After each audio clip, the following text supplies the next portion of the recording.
네, 안녕하세요. 저 한국일보 오태경 기자입니다. 조금 전에 최고위원님께서 이제 기자간담회 모두 발언으로 이재명 대표의 리더십 10가지 국면을 꼽아주셨는데요.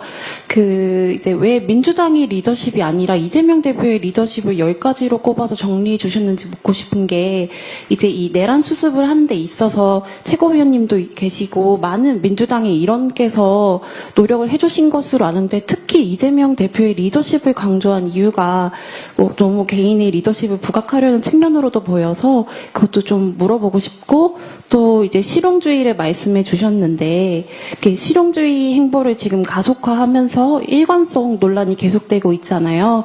아무래도 이제 그동안 정당들은 일관된 정책이나 가치 철학을 토대로 국민들을 설득해 왔다면, 실용주의라 함은 유연성을 기반으로 하다 보니까 일관성은 좀 부족해 보일 것 같습니다. 이게 필연적인 딜레마인 것 같기도 한데, 이 점에 대한 고민들이나 국민들을 설득하기 위한 방안들, 어제도 대표님께서 유연성과 오락가락은 천지 차이라고 직접 반박도 하셨는데, 이런 것들에 대한 고민이나 생각들도 좀 여쭤보고 싶습니다. 그냥 간단하게 몇 가지로 말씀드리겠습니다. 오늘 제가 특별히 리더십 문제를 제기한 이유는 결국 현재 대한민국이 처해 있는 위기가 윤석열 리더십의 파국에 의한 그러한 상황을 맞고 있고, 국민 전체적으로 어떠한 리더십으로 이것을 헤쳐나가야 될 것인가에 대한 고민이 깊어지고 있는 그러한 상황이기 때문에 이 문제에 대해서 한번 정리해서 말씀드려보는 것이 어떤가라는 생각을 한 것이고요. 두 번째로는 이것과 관련해서 실제로 내란 극복 과정에서 민주당의 행보가 이재명 대표의 리더십 하에 쭉 이렇게 함께 진행되어 왔기 때문에 사실 구분하는 것이 한편으로는 큰 의미가 없는 반면에, 실제로 이재명 대표가 개인적으로 보였던 어떤 그 리더십의 특성들에 대해서 상대적으로 우리가 정리가 안 되어 있는 면이 있어서 지금 이 시점쯤에서 한번 정리해 보는 것이 필요해 보지 않는가.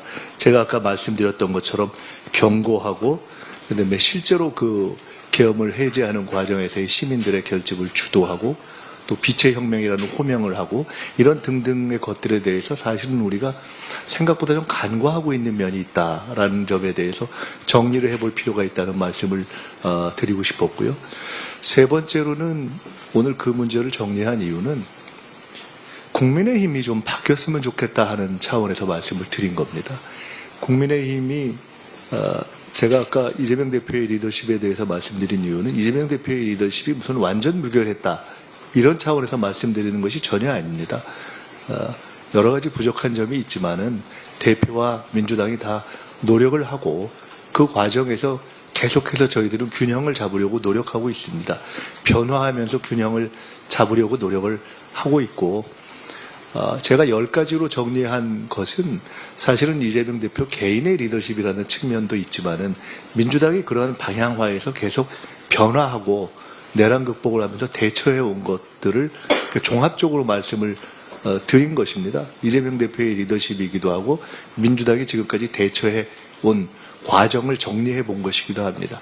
다만 그중에 이재명 대표의 개인적 리더십이 별도로 존재하는 부분이 있어서 그걸 그렇게 말씀드린 것이고요.